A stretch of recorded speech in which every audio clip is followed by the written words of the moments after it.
Mari Analonga Mamorowa Ambundota. Marilonga lahir di Watunggere sekitar tahun 1855.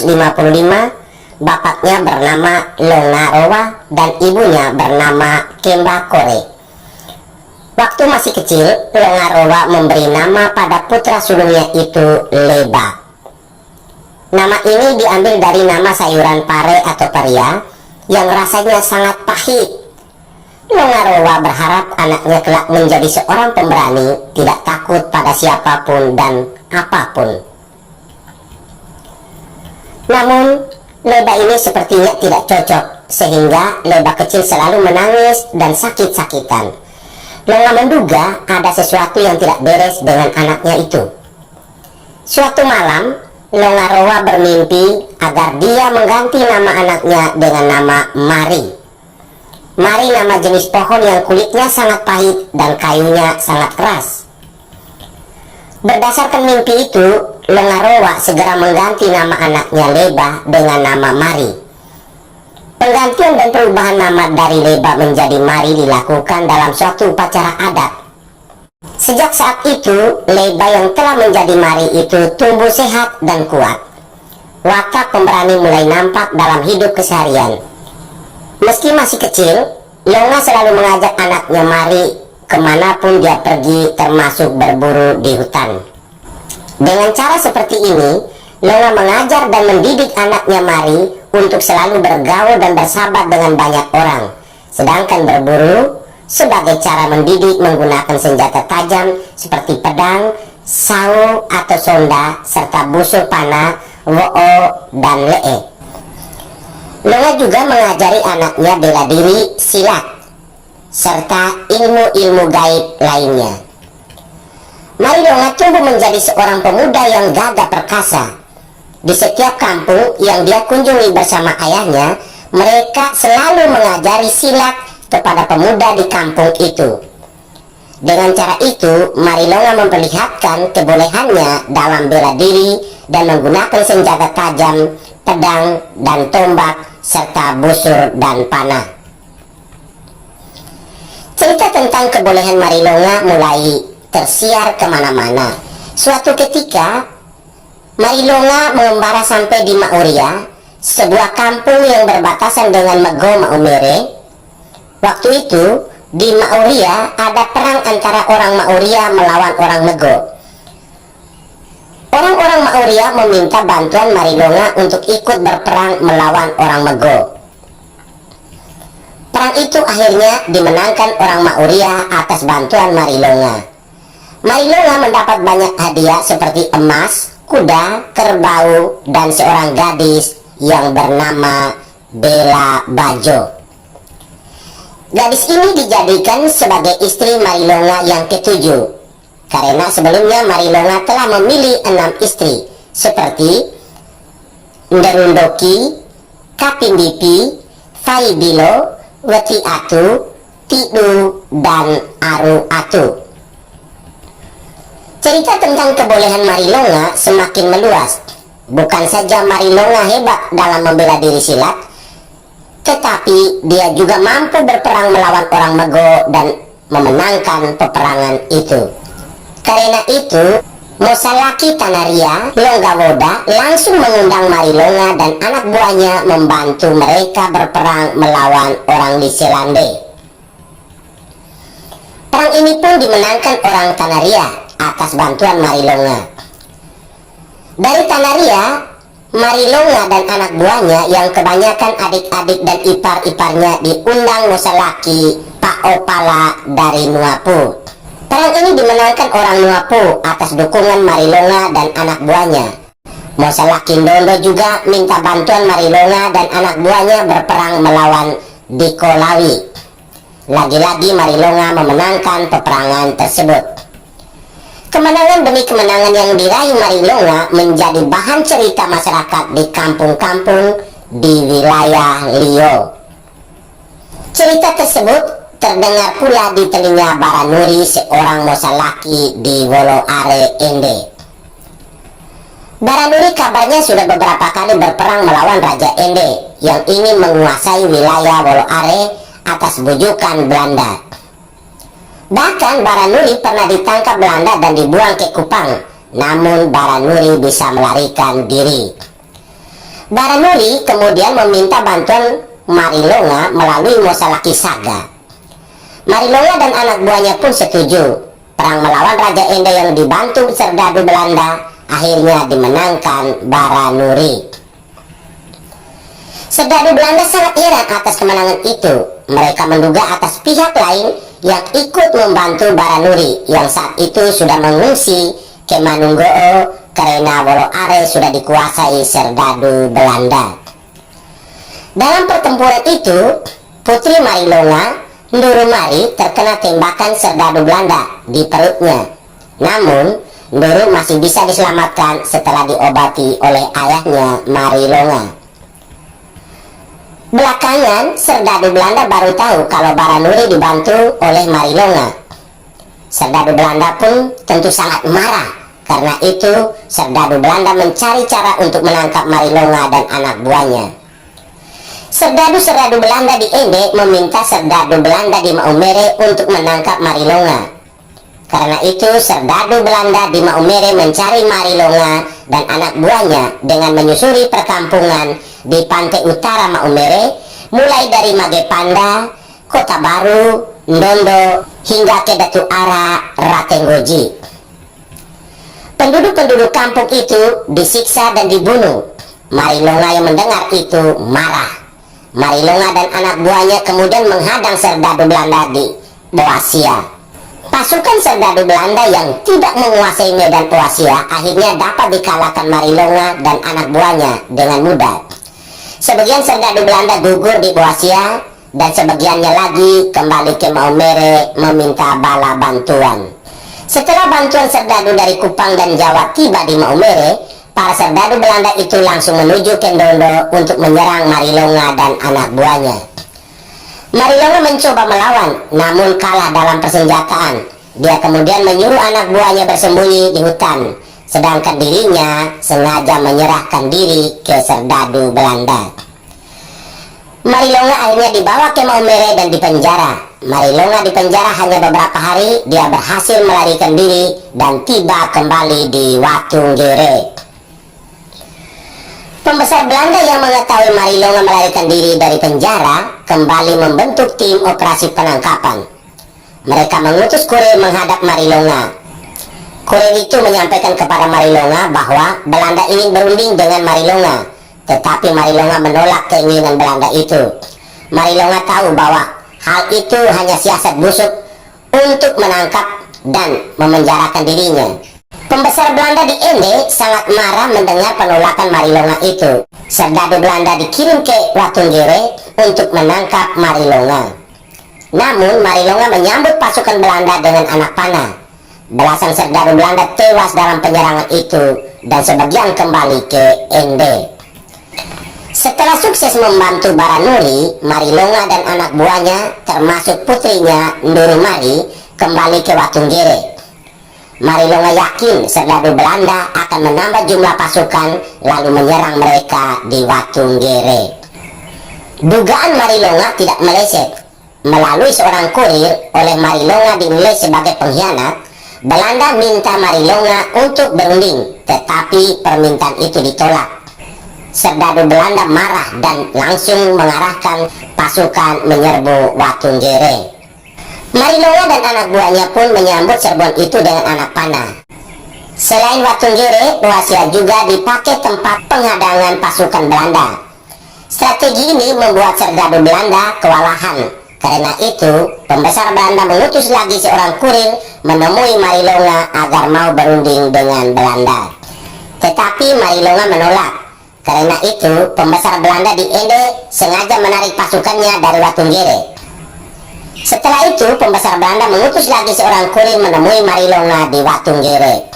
Kepada kurir, pembesar Belanda di Ende berpesan bahwa Belanda ingin mengangkat Marilonga sebagai Raja Watunggere.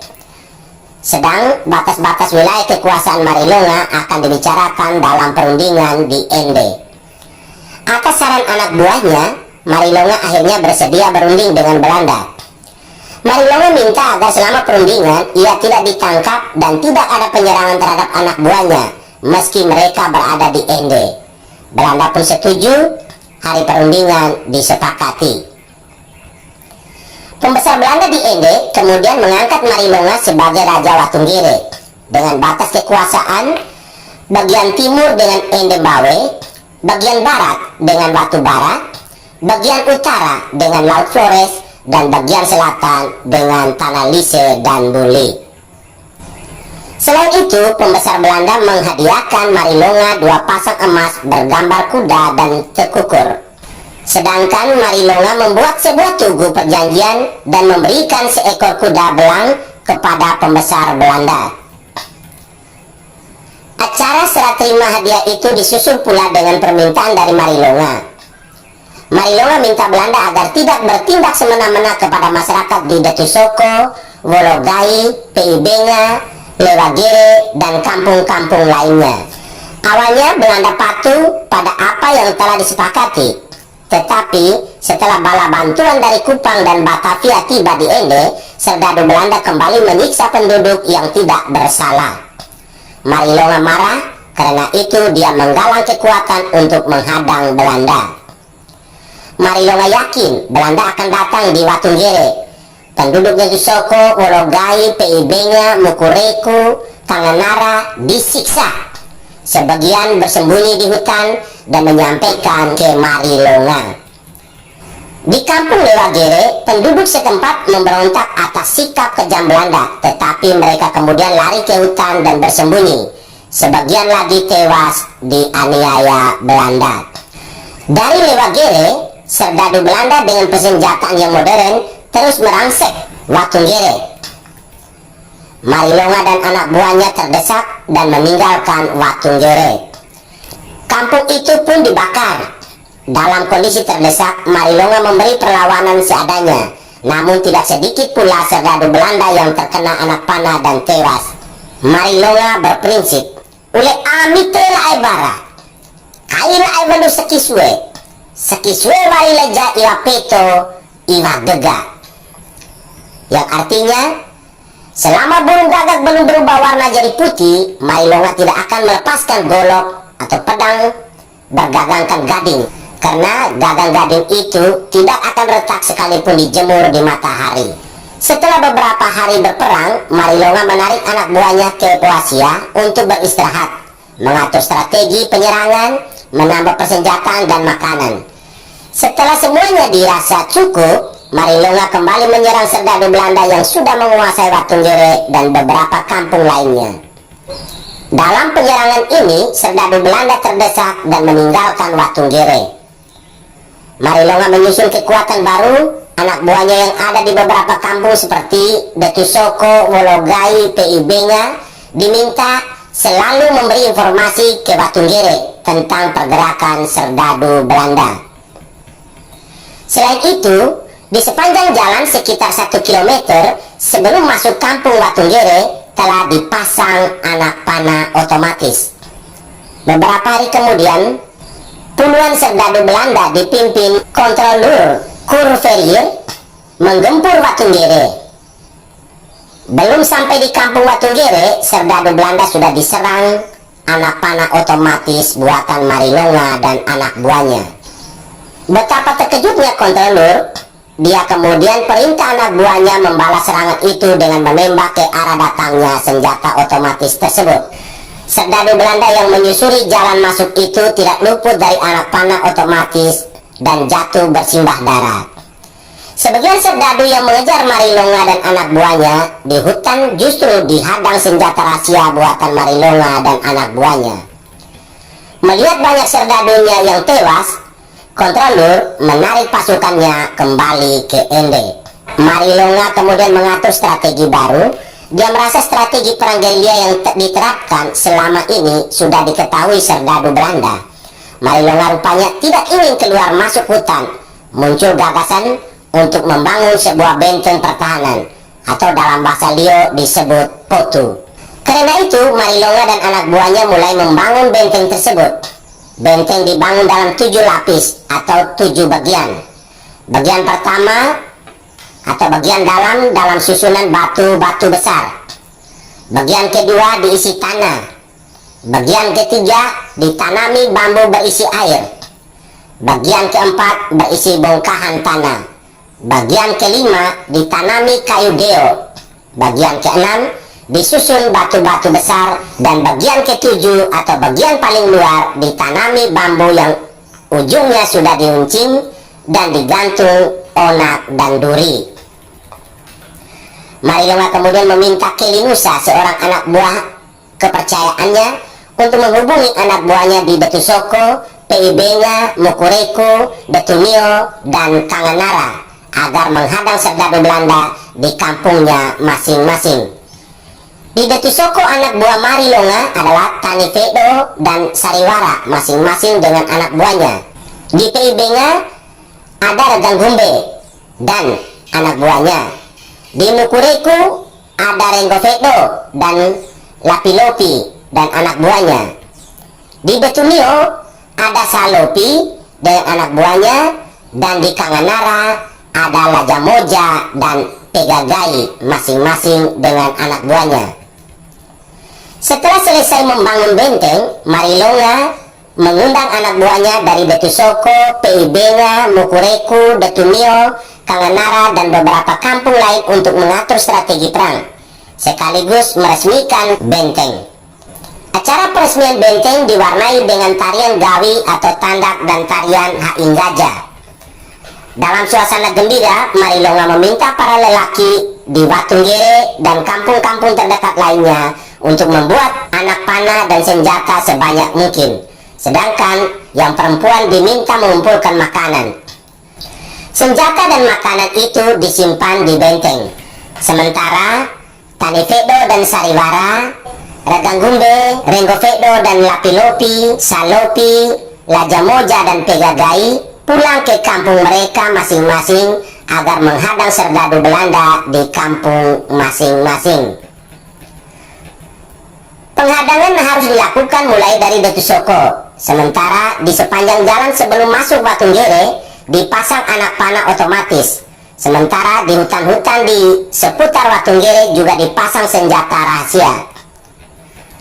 Malam harinya masyarakat di Watunggere menari tandak atau gawi. Kemudian Marilonga menari woge yang diikuti dengan bea Mari Analonga, Mamorowa Ambundota, Iwa Tau Iwa Paru, Vela Iwa Velu, Puuraria Lakatana Ejie, Watu Epawe, Mari Kajubai, Mimi Goma, Anambandi Topo Atabara Doga, Atabara Lure, Kala Abengerke, Atabaran Dindondando, Rago Abengerelako, Vela Abe Maevelu Du Nuwa Embu, Pana Abe Maepa Du Nuwa Ana, Bu kita Maerina ngala kita Maeba, Toko kita Lakawatu, Tuka kita Lakatana, Bo Abe Mana, Bo Abe Gale,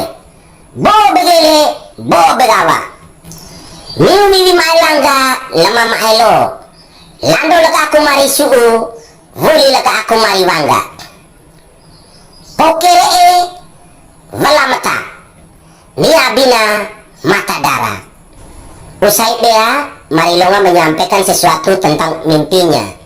Dia mengatakan bahwa matahari dan bulan telah mengajaknya pergi ke Kelimutu dan banyak orang yang mengikuti dia ke Kelimutu.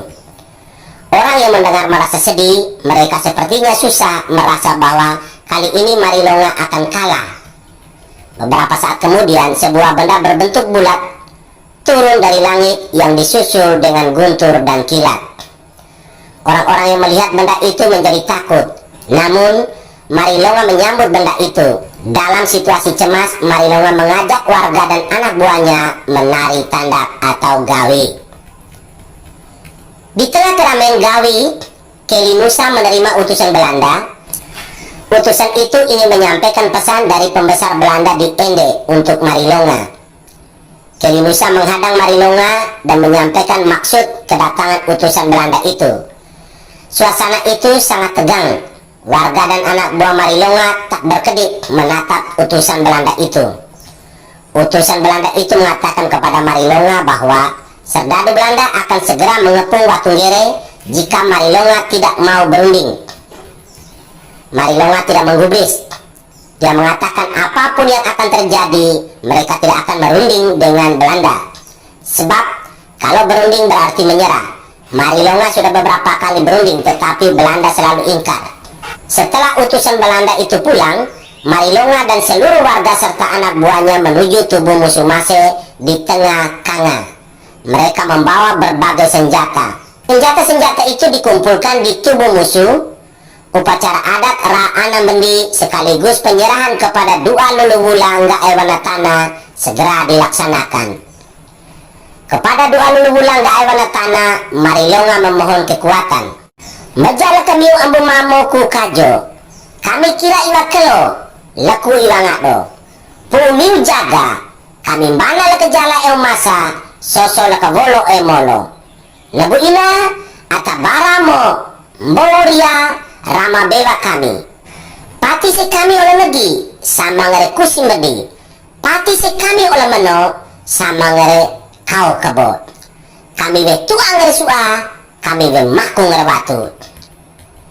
Setelah upacara adat, mereka semua menuju ke benteng. Marilonga dan beberapa anak buahnya berdiri di luar benteng. Sedangkan Weti, Bunga, dan Duru berada di pintu gerbang benteng. Sebagian anak buah Marilonga berjaga di sekeliling Watunggere dengan anak panah. Sementara di dalam benteng ada beberapa anak buah Marilonga yang siap mensuplai senjata kepada yang lainnya. Berselang beberapa saat terdengar suara tembakan, semakin lama semakin dekat dengan benteng. Marilonga dan anak buahnya semakin terdesak. Mereka mundur ke arah benteng. Anak buah Marilonga yang lain masih terus memberi perlawanan. Marilonga memerintahkan agar anak buahnya untuk masuk ke dalam benteng. Banyak anak buah Marilonga yang terkena tembakan, termasuk Kelinusa. Serdadu Belanda terus menyerang benteng. Serdadu Belanda yang ada di luar benteng mengejek Marilonga bahwa yang di dalam benteng hanya perempuan. Serdadu Belanda juga tidak yakin kalau Marilonga kebal senjata. Mereka meminta Marilonga tunjukkan bukti kalau memang dia kebal senjata. Ejekan serdadu Belanda ini membuat Marilonga terpancing emosi. Marilonga pun keluar benteng. Peluru serdadu Belanda menyambutnya, namun tidak satupun yang bersarang. Marilonga membantai serdadu Belanda. Sebagian serdadu digiring ke benteng dan dibantai anak buah Marilonga. Letnan Jeffrey yang memimpin penyerbuan itu ikut memanasi Marilonga. Dia minta Marilonga berduel tanpa senjata. Marilonga pun keluar dari benteng, diikuti Weti, Bunga, dan beberapa anak buahnya. Hujan peluru meluncur ke tubuh Marilonga. Marilonga menyambutnya dengan menari sambil mengejek Letnan Jeffrey. Saat bersamaan terdengar suara gemuruh diikuti turunnya sebuah benda bundar sebesar nyiru. Letnan Jeffrey langsung menembak benda bundar itu dan jatuh pecah berkeping ke tanah. Marilonga mengambil pecahan benda bundar itu lalu menciumnya. Letnan Jeffrey meminta Marilonga menyerah. Namun Marilonga tidak menyerah. Dengan kekuatan seadanya, dia terus membantai serdadu Belanda. Letnan Jeffrey terus menembak Marilonga hingga peluru habis. Perkelahian adu pedang pun tak terelakkan lagi. Namun nasib sial menimpa Marilonga. Pedangnya yang tertancap di tubuh seorang serdadu Belanda sulit dicabut. Letnan Jeffrey dengan cepat menghantam bagian belakang kepala Marilonga dengan popor senjatanya. Dan seketika itu juga Marilonga rubuh bersimbah darah ke tanah. Serdadu Belanda kemudian membelah dada Marilonga dan ditemukan hatinya berbulu serta seekor lebah kuning. Begitu pula kisah perjuangan Marilonga. Awalnya jasad Marilonga tidak dikuburkan, tetapi disimpan di pohon beringin. Saat ini tulang belulang Marilonga dikuburkan di dekat rumahnya di Watunggere. Bukti-bukti lain seperti senjata, anak panah, pedang masih disimpan cucu keturunan Marilonga. Mari analunga mamorowa ambundota. Saya Bento Rizky Sega. Nantikan video-video selanjutnya.